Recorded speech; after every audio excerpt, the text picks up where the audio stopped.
Nacrtom ovog zakona uređuje se liječenje neplodnosti postupcima biomedicinski potpomognute oplodnje, organizacija i ukidanje Centra za liječenje neplodnosti postupcima biomedicinski potpomognute oplodnje i osnivanje i prestanak rada banke reproduktivnih tkiva ili ćelija i embriona, vrste oplodnje i postupci liječenja neplodnosti postupcima biomedicinski potpomognute oplodnje. Poseban naglasak nacrtom ovog zakona dat je u ostvarivanju prava koji imaju pored bračnih, odnosno vanbračnih supružnika i punoljetna poslovna sposobna žena koja je potrebna pomoć u liječenju neplodnosti, a koja živi sama i koja je sposobna da vrši roditeljsku dužnost i u takvom je psihosocijalnom stanju na osnovu kog se opravdano može očekivati da će biti sposobna da obavlja roditeljske dužnosti. U Republici Srpskoj vantelesna oplodnja se vrši od 2007. godine. I za to vrijeme negdje sam skoro pročitala podatak da je za to vrijeme, znači od 2007. do 30. juna ili jula ove godine rođeno 1115 beba. Mene zanima, volila bi da ministar u završnoj riječi odgovori da li imajući u vidu da u Republici Srpskoj vantelesnom oplodnjom bavi se samo jedna klinika.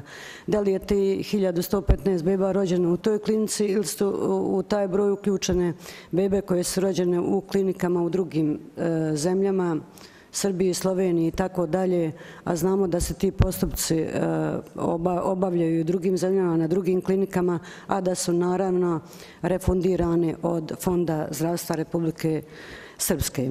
Pozdravljam prije svega što se omogućuje da i žene koje nemaju partnera također imaju pravo na biomedicinsku potpomognutu oplodnju, ali isto tako smatram da je ovaj dio stava 2 kojoj je potrebna pomoć u liječenju neplodnosti, da je višak i da bi trebalo, mislim, vjerovatno će mnogim ženama to biti i iz tih razloga će i ući u taj proces, ali bi trebalo omogućiti i ženama koje nemaju partnera i žele da se ostvare kao majke, da im se to omogući. Pitanje ministru, a vezano je za ovu temu, radi se o stečaju ili uzimanju licence kompaniji CryoSafe, koja se bavila zaštitom matičnih ćelija.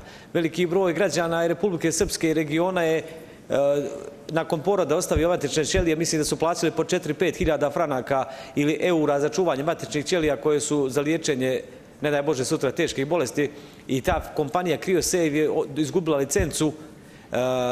Valjda su ti materijali matične ćelije prebačene u Poljsku.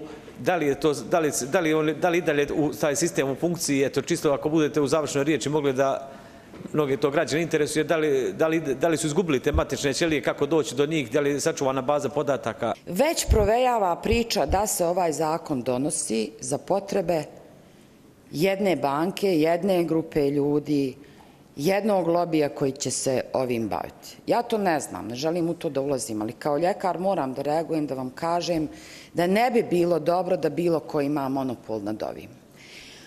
Da razmislite da možda ta čitava priča bude smještena u Bijeljinu zbog blizine Beograda. Da možda razmislite o nekim mobilnim timovima kada govorimo o smještaju klijenata, odnosno pacijenata, koji će biti vezani za tu banku, instituciju, a onda jednom mrežom preko velikih centara i bolnica, da bi žene mogle da budu u 24, 48 ili koliko treba sati smještene ne bilo gdje, nego u bolničkim nekim medicinskim uslovima.